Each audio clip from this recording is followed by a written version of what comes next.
بسم اللہ الرحمن الرحیم۔ السلام علیکم ناظرین، ایس کے بی روحانی پروگرام میں میں ہوں آپ کا ہوسٹ رانا ظفر حسین۔ ناظرین، اس ویڈیو میں ہم آپ کو شب معراج کا بابرکت وظیفہ بتائیں گے، جس کی برکت سے آپ انشاءاللہ اپنی ہر جائز حاجت اور ضرورت کو صدقہ محمد و آل محمد جلد پورا کر لیں گے۔ ناظرین، اس مختصر اور جامع ویڈیو کو مکمل توجہ کے ساتھ سماعت فرمائیں۔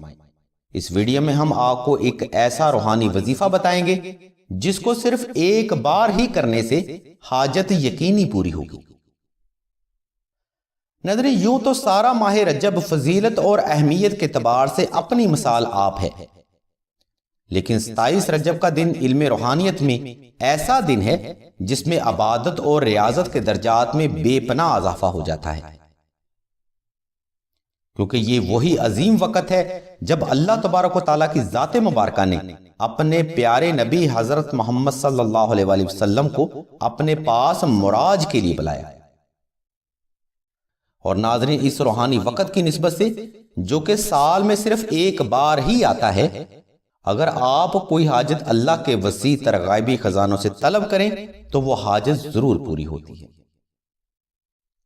اس بابرکت وقت کی نسبت سے اگر آپ اپنی جائز حاجت کو پورا کرنا چاہتے ہیں تو 27 رجب کا روزہ رکھنے کے بعد السحری آپ نے 2100 مرتبہ درود ابراہیمی، 2100 مرتبہ دعائے نادیلی صغیر اور 2100 مرتبہ سورہ قدر کی تلاوت مکمل یقین، اعتقاد اور ایمان کے ساتھ کرنا۔ اس بابرکت وظیفہ اور اس عظیم وقت کی نسبت سے انشاءاللہ ہر جائز حاجت ضرور پوری ہوگی۔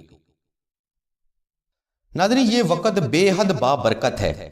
اگر آپ اس وقت کی نسبت سے کوئی بھی روحانی عمل کریں گے تو وہ بارگاہ الہی میں منظور نظر ہوگا۔ اگر آپ پورا سال اس وقت کی روحانیت سے استفادہ کرنا چاہتے ہیں تو آپ کو چاہیے کہ مشک و زعفران اور عنبر کے ساتھ نقش نادیلی بالاسم تحریر کر کے پاس رکھ لیں اور پھر یہ وظیفہ کریں۔ سلسلہ کے بزرگ فرماتے ہیں، اس مخصوص وقت میں تیار کیے گئے نقش نادیلی کا فیض تا زندگی جاری رہتا ہے، کیونکہ اس وظیفہ اور اس وقت کا روحانی فیض نقش نادیلی میں ضم ہو جاتا ہے۔ نقش نادیلی تحریر کرنے کے لیے ہم نے لنک اور نمبر ویڈیو کی ڈسکرپشن میں دے دیے ہیں، جہاں پر دی گئی ہدایات کے مطابق عمل کرتے ہوئے آپ نقش نادیلی بالاسم خود بھی تحریر کر سکتے ہیں۔ اللہ کے حضور دعا ہے کہ تمام مسلمانوں کی تمام نیک اور جائز حاجات کو اس بابرکت وقت کی نسبت اور صدقہ محمد و آل محمد کی نسبت سے جلد پورا فرمائیں۔ آمین ثم آمین یا رب العالمین۔